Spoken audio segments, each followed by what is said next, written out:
Three of my most essential tools when I'm sewing are my rotary cutter, my ruler and my mat. And I use these three for most of my projects to cut accurately, to draw lines, or when I'm making patterns. I think they're absolutely essential. If you haven't tried using them yet, I think it's going to make the world of a difference to your cutting. You can cut quickly, you can cut so accurately on straight lines, 45-degree lines for bias binding, and even for drawing lines for things like cross-hatching on your quilting projects. These are absolutely invaluable. Now, my rotary cutter, the one I use most of all, is a 45mm.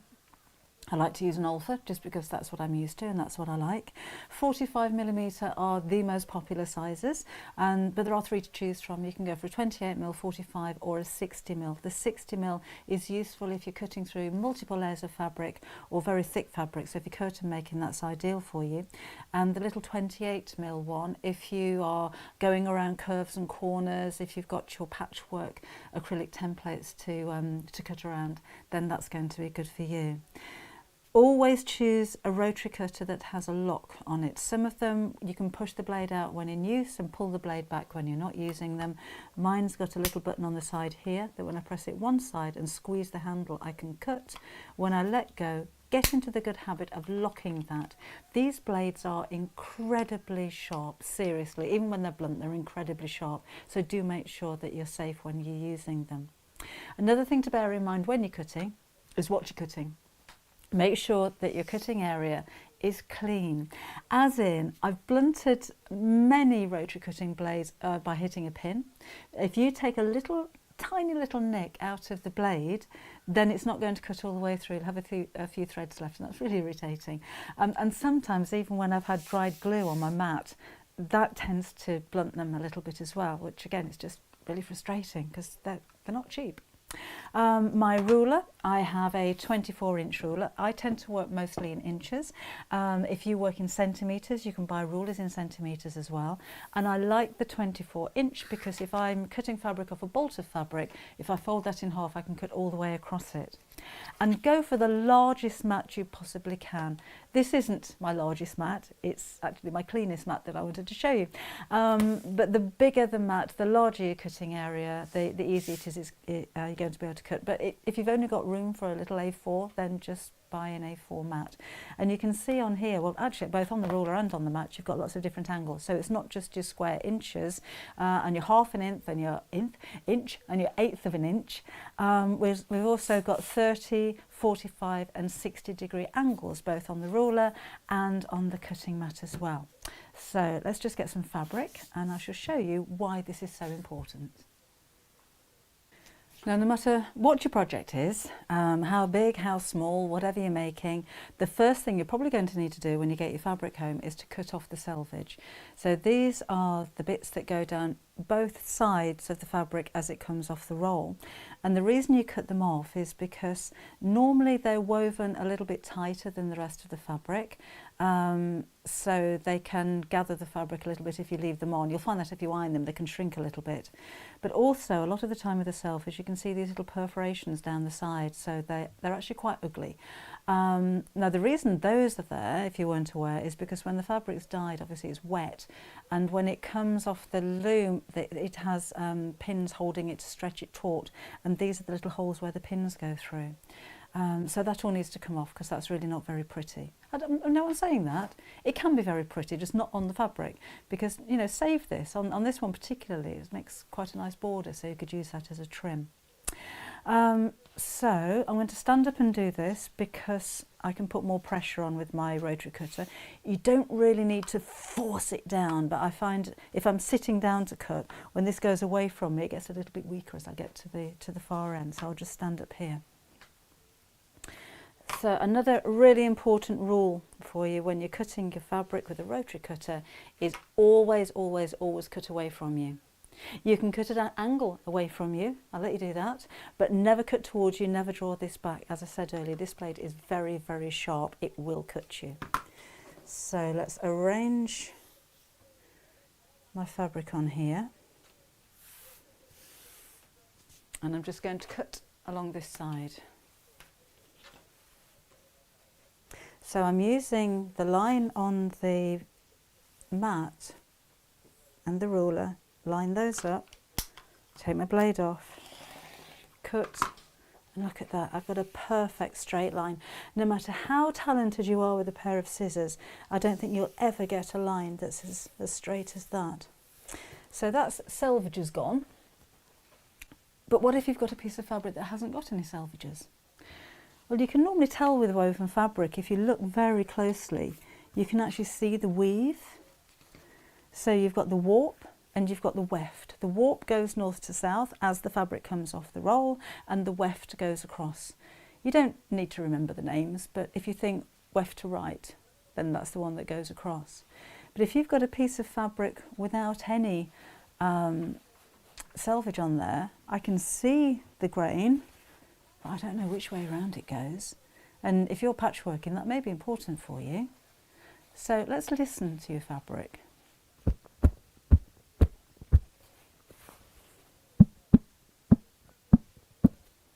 You'll notice that one side, you didn't know it was musical, did you? One side's got a deeper tone than the opposite side. Let's try that with my red fabric.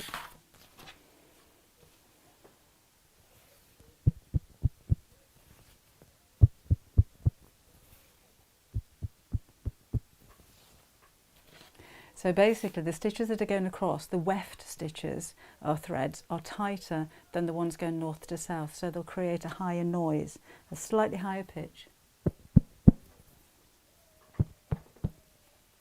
So if you do need to identify which way around your fabric was, there you go, that's how you do it. Right, let's do some more cutting. So I've got my very straight edge, and you can see I'm cutting down 2 layers of fabric there, so I will need to stand up again for this one. Because maybe I want to cut at a 45-degree angle, so I'm cutting bias binding, for instance. Now, there are 2 ways you can do this. You can either use the lines on the cutting mat, or you can use the lines on your ruler. So if I'm using the cutting mat lines, my 45 degrees is the one that goes straight through the centre here. So I can simply line my fabric up, make sure that the edge of it is square with one of the grids here, and there's my 45-degree line. Then all I'm going to do is chop it off. Easy peasy. Now if I'm making bias binding out of this, you're probably going to be using longer strips than I'm going to cut, but I don't want to waste too much fabric. Then you can, again, I'm using 2 pieces folded over together. Don't need to. But now it doesn't matter which angle this is going to be on your mat, because I'm going to use the 2-inch mark on my ruler. So just line the 2-inch mark up to the edge of my fabric, and then I'm going to cut. And then I can keep on cutting. How much quicker is that than having a ruler and a marking tool and a pair of scissors, and you've got a really quick way of cutting your strips of fabric as long as you need them to be. When you get to the point where maybe your mat's a little bit smaller than mine and you need to cut even longer strips, but your ruler isn't quite long enough, then you're going to fold this section in half, so the side that you're cutting are all together, then put your ruler on there, and then you cut your 45-degree angles. And I've got my longer strips there, but they're still a perfect 2 inches apart. Now this time I was going to mark across the bottom here, or start cutting from the bottom here, but I can see it's not quite straight. So again, let's fold this in half with what I know to be the straight edges, because those are the ones that I cut previously.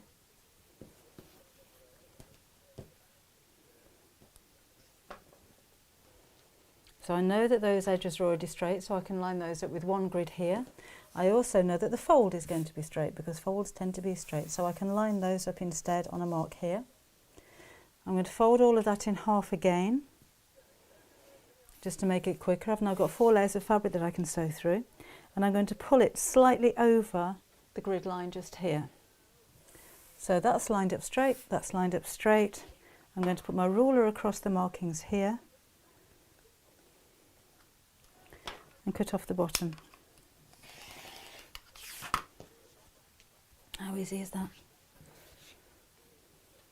A perfectly straight bottom.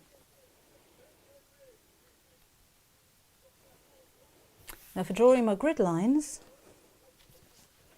I had my 45-degree angle, which was following the lines on the board. I've got my 60-degree angle, which is again following the line on the board from one end to the other. So I can draw a line down here, and I'm using an erasable ink pen. And then if I wanted to make, say, a 1.5 inch grid with that diamond shape, I just draw all the way across. Obviously I can't fold this fabric when I'm drawing, so I'm just going to neaten the ruler and go that way. Let's just do one more, so 1.5 inches again. So I'm placing the 1.5 inch mark on my line and drawing down.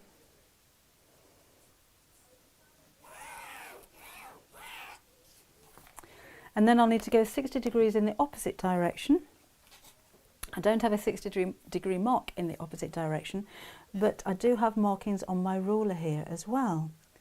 So what I can do is place the 60-degree mark, which is here, onto the edge of my fabric,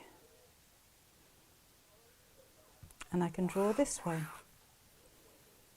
And again, take my 1.5 inches and draw this way. So I can do a whole cross hatch in that way. I could do the same with the 45-degree angle. I could use a 30-degree angle if I wanted to make diamond shapes. And again, I'll do this way.